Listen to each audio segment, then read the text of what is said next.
뉴스엔 이 사람, 코로나19와 관련한 주민들의 궁금증을 서울대학교 병원 운영 서울시 보라매 병원 오범조 교수에게 들어봤습니다. 코로나19 밀접 접촉자, 자가격리자, 검사 대상자가 역학조사관에 따라 다를 수 있는지요? 정해진 분류 기준이 있는 것인지요? 사실은 이거를 명확하게 누가 가르쳐주지 않은 이유는 기준이 좀 바뀌고 있어서 그렇습니다.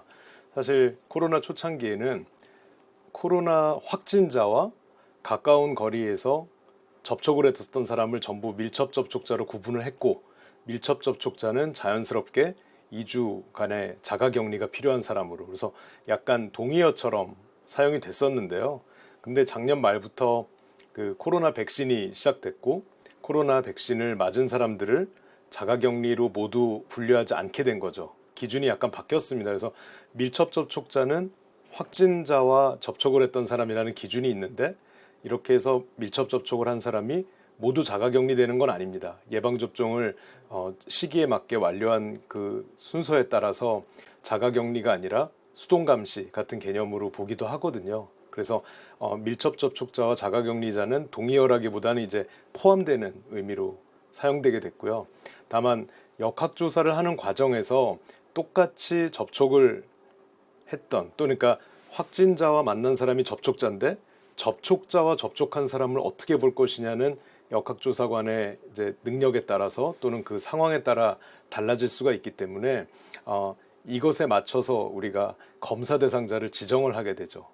코로나19 백신 부스터샷 접종이 이루어지고 있는데요.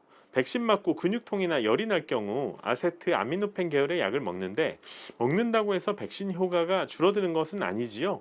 맞습니다. 그런 질문 굉장히 많고요. 실제로는 이 백신을 맞고 나서 부작용을 경험하는 비율이 얼마나 되느냐? 물론 주위에서는 굉장히 많아 보이지만 뭐 발열, 두통 또는 그 근육통 같은 백신 부작용들을 호소하는 경우들이 제법 있는데요.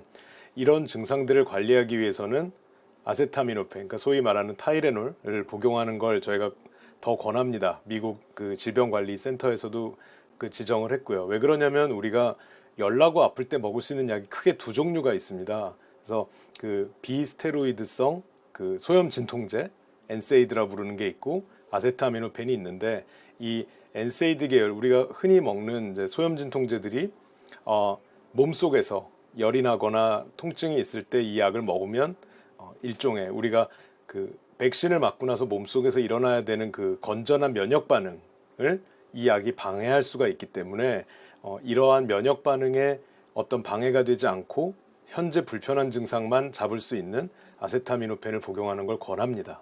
중학교 1학년생의 경우 성장이 느린 몸무게 35kg 학생과 성장이 빠른 70kg의 학생이 있습니다. 코로나19 백신을 맞을 경우 둘 다 같은 용량의 백신을 맞나요? 그렇죠. 학부모들이라면 그런 질문을 할 수 있습니다. 몸무게가 거의 같은 반 안에서도 2배씩 차이 날 텐데 같은 용량을 맞아야 되느냐? 근데 현재 미국과 유럽을 비롯한 이제 선진국에서는 임상 시험을 통해서 검증을 했습니다. 그래서 안전하게 주사를 맞을 수 있는 연령대를 이제 뭐 몇 살, 이렇게 11살, 그러면 한 중학교 1, 2학년 정도로 낮춰놓은 다음에 맞는 용량은 다 동일하다라는 걸 확인했습니다. 그래서 체중이 더 나간다고 용량을 더 높게 또는 반대로 낮게 나간다고 해서 용량을 더 낮게 이렇게 하는 게 아니라 모두가 표준적인 용량으로 맞는 것을 원칙으로 한다라고 현재는 기준을 세워두고 있습니다.